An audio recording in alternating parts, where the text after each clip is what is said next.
로마서 9장 25절 호세아의 글에도 이르기를 내가 내 백성이 아닌 자를 내 백성이라 사랑하지 아니한 자를 사랑한 자라 부르리라.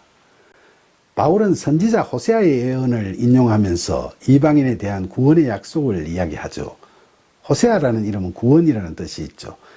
구약 호세아를 보면 하나님께서는 호세아에게 음란한 여자 고멜을 아내로 맞아 음란한 자식을 낳으라고 말씀하셨죠.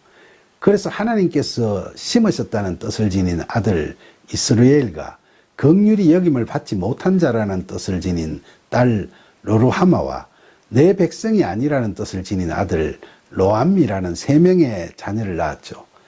하나님을 떠나 영적 간음을 저지르고 있는 이스라엘 백성들을 상징하는 거죠. 이처럼 호세아가 하나님의 말씀에 따라 음란한 자녀들을 낳았으나 하나님께서는 그 자녀들을 하나님 나라의 백성으로 삼는 은혜를 베푸셨죠. 그리고 음란한 그의 아내 고멜은 계속 타인들과 간음을 저질렀는데 그럼에도 불구하고 또 하나님께서는 호세아에게 그녀를 사랑하라고 말씀하셨죠. 그는 말씀에 순종하여 그녀를 음행하지 않도록 훈계하고 다시금 아내로 받아들였죠. 호세아는 이 이야기를 통해 영적으로 타락한 이스라엘 백성들을 회개케 하시고 그들을 회복시켜 구원에 이르게 하시는 하나님의 사랑을 예언하고 있죠.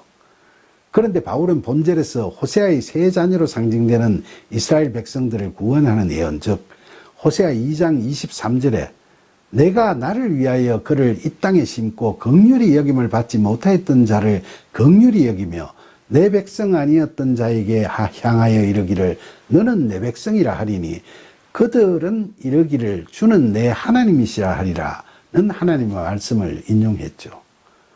원래 호세아의 이 말씀은 보시다시피 이방인이 아니라 하나님을 떠난 이스라엘 백성들을 하나님께서 버리시지 않으시고 다시 긍휼히 여기시는 은혜를 베풀어 주시겠다는 예언의 말씀인데 바울은 이 말씀을 유대인뿐만 아니라 이방인 교인들에게 적용시켜 하나님의 사랑을 이야기하는 겁니다.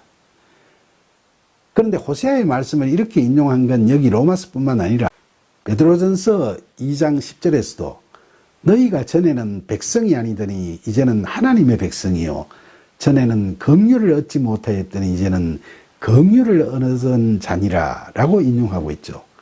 이걸 보면 초대교회에서는 사도들이 이 호세아의 예언을 유대인과 이방인들에 대한 하나님의 구원 섭리를 이야기하는데 많이 인용하고 적용했던 것 같습니다. 로마서 9장 26절 너희는 내 백성이 아니라 한 그곳에서 그들이 살아계신 하나님의 아들이라 일컬음을 받으리라 함과 같으니라. 바울의 이 말씀은 호세아 1장 10절에 전에 그들에게 이르기를 너희는 내 백성이 아니라 한 그곳에서 그들에게 이르기를 너희는 살아계신 하나님의 아들들이라 할 것이라 하는 말씀을 인용한 거죠. 호세아의 이 말씀도 역시 타락한 이스라엘 백성들을 다시금 회복시키겠다는 하나님의 말씀을 예언한 거죠. 그런데 여기서도 바울은 이 말씀을 유대인뿐만 아니라 이방인에 대한 구원에 대한 말씀으로 인용하고 있는 겁니다. 그러니까 바울의 이 말씀은 선민사상에 젖어있던 유대인들에게 구원은 그들의 전유물이 아니라는 점을 분명히 함과 동시에 이방인들에게도 그들 역시 구원받을 수 있다는 점을 강조하는 말씀이라고 할 수 있죠. 바울은 유대인들이 자신들만이 창세전에 예정해 놓으신 약속의 자녀라는 선민의식에서 벗어나야 된다는 걸 강조하고 있는 거죠.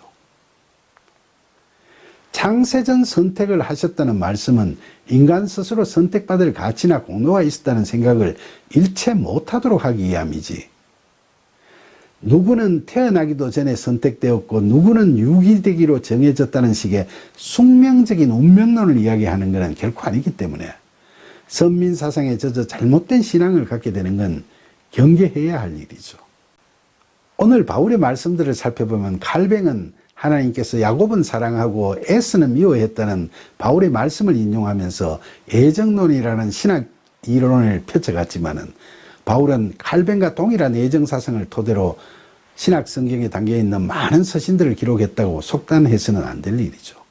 누차 말씀드리지만 바울은 하나님의 절대적 주권에 대해서는 결코 부인하지 않지만 아니 매우 강조하고 있지만 그런 하나님의 선택에는 혈통이나 행위 같은 외부적 요인이 아닌 자신을 내려놓고 하나님께 순종하는 그런 자들의 중심을 중히 보시는 하나님의 공의로우심이 전제되고 있음을 강조하고 있는 겁니다.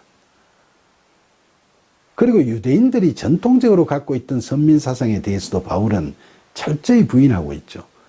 그는 유대인이든 이방인이든 하나님께서는 구별 없이 약속의 자녀들로 택하시고 부르신다고 단언하고 있습니다.